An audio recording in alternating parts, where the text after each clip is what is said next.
आझाद मैदानावरती उमेद अभियानच्या महिलांचं जे आहे पाहतोय आपण आंदोलन सुरू आहे।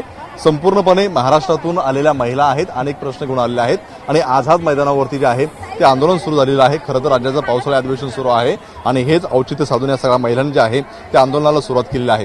काय नेमक्या त्यांच्या मागण्या आहेत जाणून घेऊया। तुमचं आंदोलन सुरू आहे, काय नेमक्या मागण्या आहेत? नमस्कार, माझं नाव सुषमा भागीत, मी पनवेल तालुक्यातून आलेली आहे। आज पूर्ण महाराष्ट्रभरातून सर्व 85 लाख महिला या उमेद अभियानांतर्गत जोडल्या गेलेल्या आहेत। त्यांच्या काही मागण्या ह्या शासनामार्फत मान्य झालेल्या नाहीत, म्हणून आम्ही आज इथे आझाद मैदानावर उपस्थित झालेलो आहोत।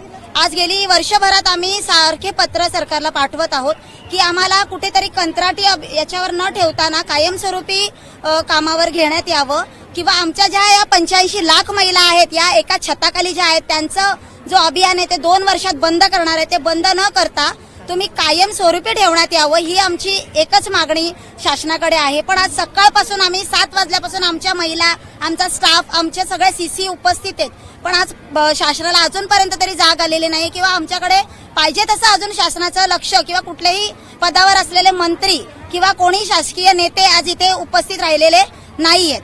तुम्ही कुठून आलात? डेरवली पनवेल भागातून आलेलो आहोत।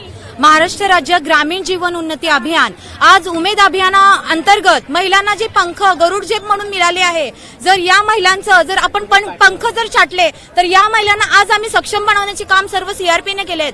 आज जर सीआरपीना जर तुम्ही कायमस्वरूपी कामावर ठेवलं नाहीत तर या सर्व महिलांची कशी अवस्था होणार आहे। त्यांना वेतन किती मिळते तुम्हाला? वेतन आधी अगोदर 3000 रुपये मिळत होतं मानधन, त्याच्यानंतर 6000 रुपये सांगितलं आहे, पण ते आम्हाला दर महिन्याला मिळत नाहीत। 2 महिन्यांनी 4 महिन्यांनी जसं निधी उपलब्ध होतो त्याप्रमाणे आम्हाला मानधन दिलं जात आहे। पण 3000 6000 परवडतं का?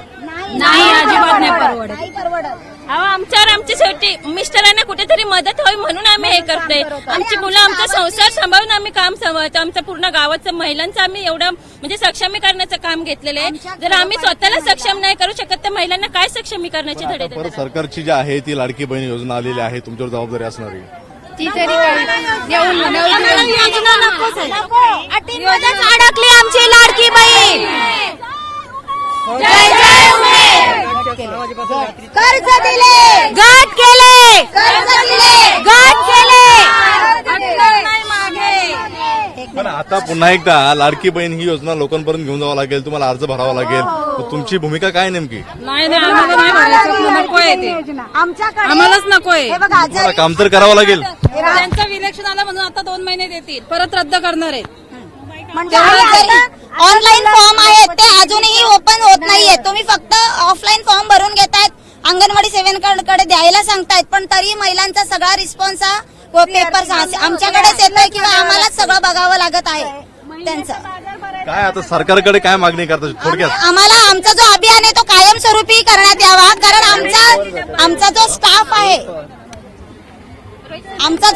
आहे आणि आमच्या ज्या महिला आहेत त्या कुठेतरी एका छताखाली आता आहेत, त्या बेघर होतील किंवा त्यांचं अभियान जर तुम्ही 2 वर्षात संपुष्टात आणताय किंवा आम्हाला जर कायमस्वरूपी नाही केलं तर ते कुठेतरी सगळं विस्कळीत होईल। 85 लाख महिलांचा सगळा विश्वास राहणार, महिलांचा आमच्यावर विश्वास सुद्धा राहणार नाही। आज त्यांना आम्ही बँकेपर्यंत पोहोचवले, त्यांना कर्ज दिले, त्यांना व्यवसायासाठी आम्ही प्रोत्साहन दिले। 12 तारखेला केंद्रीय मंत्री येत आहेत पनवेल तालुक्यामध्ये, जर आमच्या मागण्या 2 दिवसात मागण्या नाही झाल्या।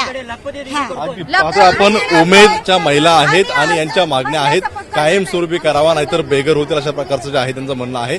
त्यामुळे आता सरकार यावरती काही दखल घेणार का? कारण सरकारच्या नवीन योजना येतात, मात्र त्या सगळ्या योजना राबवण्याची जबाबदारी या महिलांवरती असते, मात्र ते स्वतः काही योजनांपासून वंचित आहे। त्यामुळे आमच्या मागण्या पूर्ण करा अशी मागणी जी आहे त्या महिलांकडून पाहायला मिळतात। कॅमेरा कृष्णा कापडे सरसुने, एबीपी माझा।